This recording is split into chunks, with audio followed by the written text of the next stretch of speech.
le président de la République, M. Patrice Talon, a conduit les travaux du Conseil des ministres de ce mercredi 19 février 2025 qui a débouché sur les décisions dont voici la teneur. S'agissant des mesures normatives, en point 1, dispositions particulières transitoires applicables pour la reconnaissance de l'équivalence des diplômes des établissements privés étrangers de formation aux professions de santé ne figurant pas sur la liste des établissements privés étrangers dont les diplômes sont directement éligibles à la demande de reconnaissance de l'équivalence de diplôme. Il a été constaté ces dernières années dans la sous-région une prolifération d'établissements privés de formation médicale et paramédicale aux performances peu rassurantes. À cet effet, le gouvernement avait dû adopter le 18 octobre 2023 le décret portant attribution, organisation et fonctionnement de la Commission nationale d'études des équivalences de diplômes qui, en son article 6, restreint l'obtention de l'équivalence des diplômes de médecine et des formations paramédicales délivrées par des établissements privés à une liste dérogatoire fixée par décret. Par la suite, il a été validé une liste des établissements privés dont les formations dans ces domaines peuvent faire l'objet d'équivalence au Bénin. À la date d'aujourd'hui, on dénombre au moins 16 médecins, 157 sages-femmes et 2097 infirmiers béninois titulaires des diplômes délivrés par les 10 établissements et dont les requêtes pour l'obtention de l'équivalence sont en attente, non compris ceux qui avaient déjà pu en bénéficier. Aussi, dans le but de prémunir les populations contre les erreurs médicales aux conséquences irréversibles constatées par endroit, le gouvernement a-t-il décidé de mettre en place un dispositif spécial d'évaluation et de renforcement de compétences des diplômés concernés afin de les habiliter à exercer au Bénin. Il permettra, à l'issue de cette évaluation, d'organiser, pour ceux dont l'admissibilité est évidente, des sessions de renforcement de capacité sous forme de modules de cours théoriques et de stages pratiques sur une période d'1 an dans des établissements de santé et sanctionnés à la fin par un certificat d'aptitude. Sont concernés par ce dispositif les professionnels de santé ayant déjà obtenu leur diplôme dans ces établissements privés étrangers de formation aux professions de santé ne figurant pas sur la liste des établissements privés étrangers dont les diplômes sont directement éligibles à la demande de reconnaissance de l'équivalence de diplôme. Les étudiants ayant commencé leur formation en sciences de la santé dans les 10 établissements avant l'entrée en vigueur du présent décret. Les ministres concernés sont instruits de prendre les mesures à même de garantir une conduite rigoureuse et efficace de ces sessions d'évaluation et de renforcement de compétences. En point 2, déclaration d'utilité publique de la zone administrative et commerciale de Ganri et expropriation d'immeubles. Par décret numéro 2001-289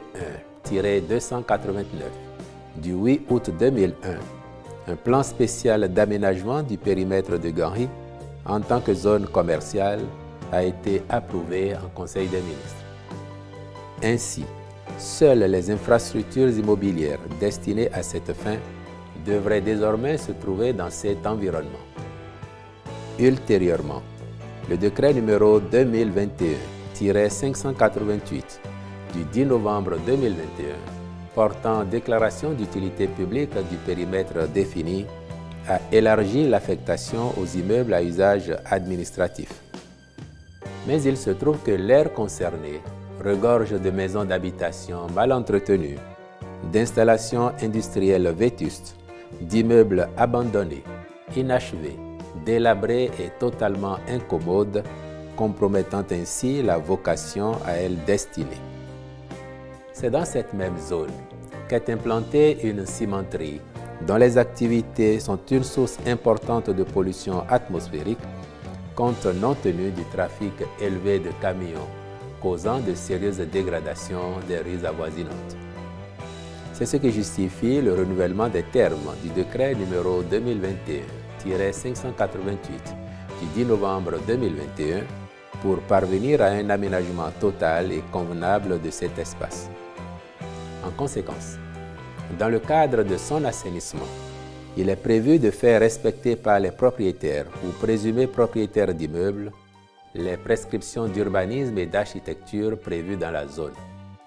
La mise en œuvre de cette mesure aura exceptionnellement pour effet la libération définitive de certains terrains susceptibles d'abriter des projets d'utilité publique. Il convient de signaler que les propriétés impactées par la mesure de déclaration d'utilité publique ne seront pas toutes expropriées. Seuls sont concernés par une expropriation définitive certains terrains présentant des intérêts spécifiques parce que devant abriter des infrastructures prévues. En point 3, adoption des tests d'application de diverses lois. Il s'agit, au titre de la loi numéro 2017-08 du 19 juin 2017 portant identification des personnes physiques en République du Bénin, des décrets portant conditions et modalités d'établissement des documents d'identification des personnes non physiques, puis mise en œuvre du registre national des documents d'identification des personnes physiques. Pour ce qui est de la loi numéro 2021-04 du 8 juillet 2021 portant protection et règles relatives au commerce international des espèces de faune et de flore sauvages menacées d'extinction en République du Bénin, ce sont le décret portant attribution, composition, organisation et fonctionnement du Conseil scientifique de la Convention sur le commerce international des espèces de faune et de flore sauvages menacées d'extinction, puis le décret fixant les indemnités des membres du Conseil scientifique, du secrétaire permanent du Conseil scientifique et du représentant de l'organe de gestion de la Convention sur le commerce international des espèces de faune et de flore sauvages menacées d'extinction. Au chapitre des communications, en point 1, acquisition d'un nouveau scanner de 64 barrettes 158 coupes avec option cardiologique au profit du Centre national hospitalier universitaire Hubert Koutoukou-Maga. Ce scanner sera installé sur le site de l'ex-hôpital d'instruction des armées de Cotonou. Sa mise en place renforcera l'offre de soins en ce qu'elle va contribuer, d'une part, à réduire les délais pour la réalisation des examens et, d'autre part, favoriser une prise en charge médicale à temps des patients. À ce titre, le Conseil a marqué son accord en vue de la contractualisation avec une entreprise spécialisée à charge pour le ministre de la Santé de veiller à la bonne exécution du marché. En point 2, campagne de fleurissement des villes du Grand Nokoué, de Parakou et Natitengu.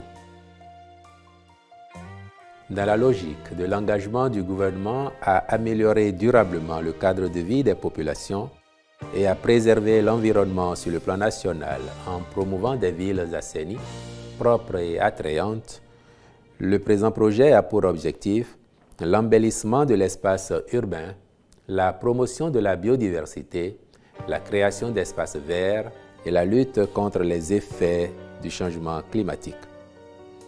Il ambitionne autant d'encourager et de développer la culture de l'aménagement paysager auprès des populations en faisant d'elles des partenaires actifs de l'amélioration et de la préservation de leur environnement immédiat. Ainsi, sur la base du volontariat, les plans sont récupérés par les habitants à titre individuel pour leur mise en terre et leur entretien. Ce faisant, le citoyen a le privilège de participer au fleurissement de sa rue, de son quartier, de sa ville et devient dès lors un acteur majeur dans le cadre de l'organisation des concours de la ville la plus fleurie qui seront initiés en partenariat avec les autorités communales concernées. Le projet permettra par ailleurs aux pépiniéristes locaux d'accroître leurs revenus grâce à la production et la livraison de plantes décoratives et ornementales. En point 3, réalisation des travaux d'aménagement des voiries du quartier culturel et créatif de Cotonou. Ces aménagements vont impacter 11 rues d'emprise variant de 15 à 30 mètres pour un linéaire total de 2 km 726. Le Conseil a marqué son accord en vue de la contractualisation avec des entreprises expérimentées pour la réalisation des travaux et les missions de contrôle, les chantiers devant être conduits avec la qualité requise et dans les délais prescrits. En point 4, construction de collecteurs d'assainissement pluvial et d'aménagement de voies connexes dans les villes d'Alada, d'Assazoumé, Pobé, Lokossa, Aplaoué, Djougou et Kandi. Ces travaux font partie de la composante investissements centraux du programme BRICS et interviennent dans le cadre de la deuxième phase portant sur l'assainissement pluvial des villes secondaires. Ils permettront aux cités bénéficiaires de mieux faire face aux inondations à l'issue des travaux qui seront conduits par diverses entreprises. Le Conseil y a marqué son accord et instruit les ministres concernés de veiller au respect strict de leur cahier des charges. En point 5. Mise à disposition de ressources au comité de pilotage de l'audit du fichier électoral. Le dit comité, mis en place par certains partis politiques d'opposition, a soumis au gouvernement un budget qui s'établit à la somme de 159 436 200 francs CFA pour la réalisation de cet audit. Le Conseil a autorisé la mise à disposition intégrale des ressources et instruit les ministres chargés des Finances et de la Justice d'accomplir les diligences nécessaires à cette fin. En point 6. Compte rendu de la mise en œuvre du programme spécial d'insertion dans l'emploi PSIE sur la période allant du 1er juillet 2020 au 31 décembre 2024. En guise de rappel, il est à préciser que le dit programme, mis en œuvre depuis le 1er juillet 2020, a pour objectif de recruter chaque année à la charge de l'État 2000 jeunes diplômés à placer dans des entreprises privées ou publiques sur une période de 2 ans. Ils devraient acquérir un minimum d'expérience, les rendant plus aptes à se faire recruter à l'issue de la période d'insertion ou, au mieux, s'installer à leur propre compte, fort du renforcement des capacités dont ils ont bénéficié. Au 31 décembre 2024, le programme affiche un taux de réalisation de 89,1%. En effet, sur la période sous référence, 7130 candidats, dont 30,1% de femmes, ont été insérés dans 1668 entreprises bénéficiaires pour 13 31 230 391 francs CFA de subventions accordées à celles-ci sous forme de salaire directement payés aux allocataires par le Trésor public et 1 763 799 685 francs CFA consacrés aux charges d'opération et de fonctionnement, soit un investissement total d'environ 15 milliards de francs CFA.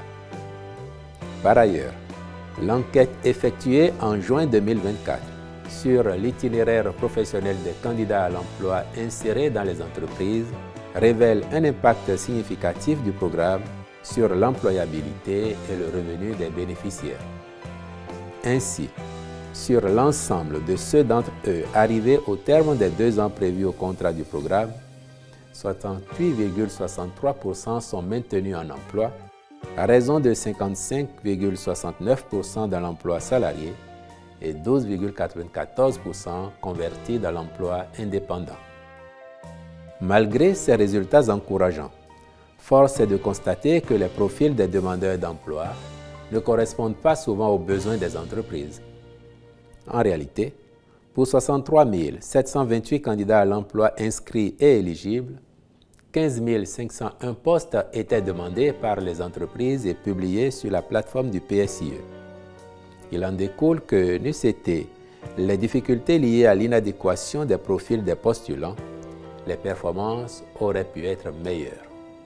Prenant acte de ce compte-rendu, le Conseil a instruit les structures impliquées à l'effet de poursuivre le programme en veillant à prendre les mesures correctives adéquates en vue d'en optimiser les performances.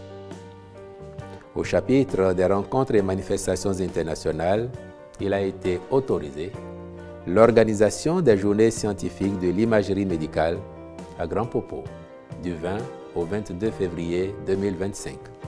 La première réunion de la commission mixte de coopération militaire bénino-américaine à Cotonou du 24 au 29 février 2025, ainsi que la participation du Bénin aux Olympiades internationales d'intelligence artificielle à Beijing en Chine du 2 au 9 août 2025. Au chapitre des mesures individuelles, enfin, les nominations suivantes ont été prononcées. Au ministère des Petites et Moyennes Entreprises et de la Promotion de l'Emploi. Directeur de la Promotion des Petites et Moyennes Entreprises, M. Luc Bokanle Obalé. Inspecteur général du ministère, M. Dossou Henri Savoido. Au Conseil économique et social départemental ainsi qu'il suit. Colline, M. Serge Bruno Biaou Oluwale Oduburu, désigné au titre de l'Assemblée nationale. Alibori, M. Huimavo Shalom Pagiel, désigné au titre de la Chambre du commerce et d'industrie du Bénin. Donga, M. Ncha Kwagu Ndwobe Tobe, désigné au titre de la Chambre de commerce et d'industrie du Bénin. Je vous remercie.